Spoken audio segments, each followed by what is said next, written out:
Mauricio, gracias por acompañarnos. Lo ha dicho Pepe Levy muy bien, 3 meses de protestas. En ocasiones los gobiernos no venden bien sus proyectos de reforma, no sería la primera vez, pero Benjamín Netanyahu ha dicho que esta es necesaria para impedir una guerra civil en el país.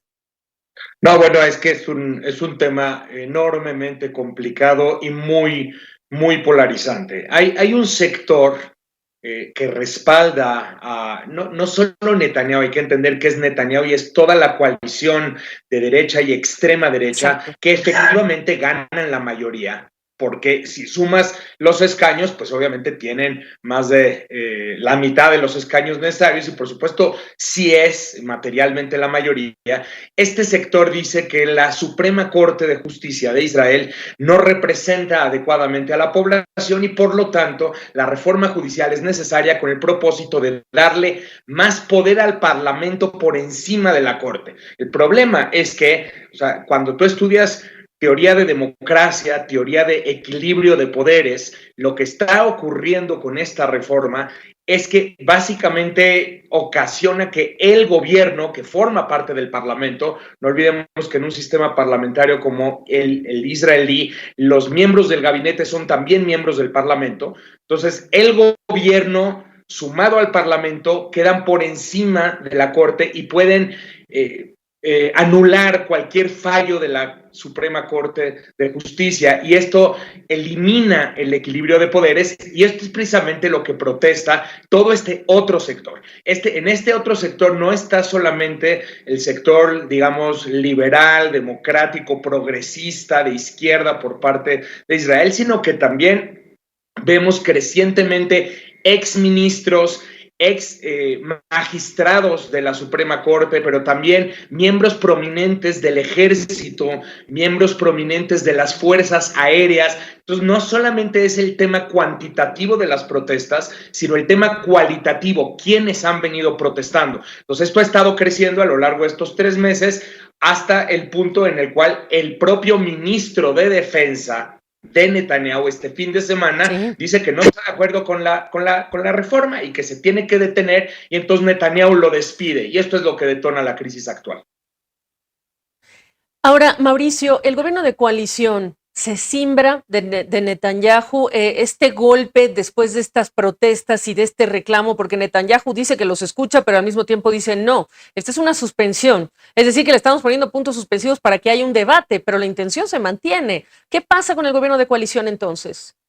Ese es el punto fino, estás tocando el meollo. Hay un sector ahora mismo, hoy, dentro de las protestas, que dicen que esto es un engaño, que solamente están, como decimos en México, pateando el bote, o sea, retrasando una decisión que eventualmente sí va a llegar y que por lo tanto las protestas tienen que continuar, ¿no? De este lado. Del otro lado, lo que dicen quienes están más a la derecha de Netanyahu y quienes son fundamentales para sostener su coalición de gobierno, lo que están diciendo es que les quede claro, la reforma judicial va a pasar. Estamos de acuerdo ahora mismo en suspenderla momentáneamente y entrar en un proceso de diálogo, pero tienen que tener clarísimo que es una reforma, así dicen ellos, es una reforma por la democracia y además nosotros somos mayoría. Este es el argumento de este sector del gobierno de Netanyahu. Dicen, nosotros somos mayoría y tenemos el pueblo nos da el mandato para poder llevar a cabo esta reforma,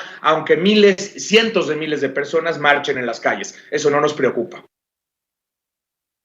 Entonces, en el concierto internacional, ya las reacciones que estamos escuchando desde Washington, del Departamento de Estado, de varios legisladores, incluso en apoyo de los manifestantes, pero de otros países, ¿cuánto puede influir o no en que al final se pase esta reforma? ¿Y la ves muerta o no?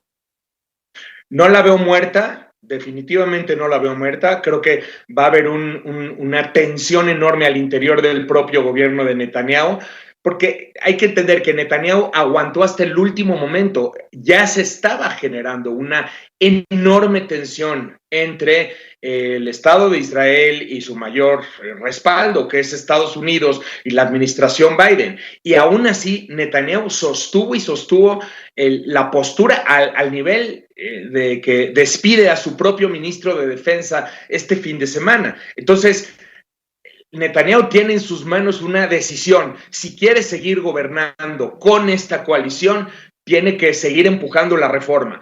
Y además Netanyahu mismo la quiere. De lo contrario, si de verdad Netanyahu va a retirar la reforma de la mesa, muy probablemente es el final de este gobierno y un nuevo proceso de elecciones en Israel. Recordemos que ya llevan 5 procesos, sería el sexto, uno más para añadir a la cuenta en los últimos años.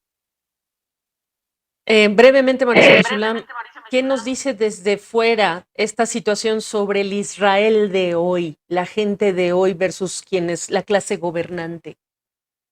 Esa es una reflexión profunda que hay que hacer. Israel está cargándose cada vez más hacia la derecha y extrema derecha, y esto tiene que ver con temas demográficos, o sea, el crecimiento de los sectores más ortodoxos, por un lado, y por otro lado, lo que hay también de fondo es una convicción por parte de un sector muy importante de esa sociedad de que solo la mano dura, solo la fuerza, no la negociación es la que va a resolver sus problemas con sus distintos vecinos, los problemas con los palestinos, los problemas en general. O sea, sí hay un crecimiento real de la derecha y de la extrema derecha, y esto pues es lo que es la fotografía que estamos viendo ahora mismo.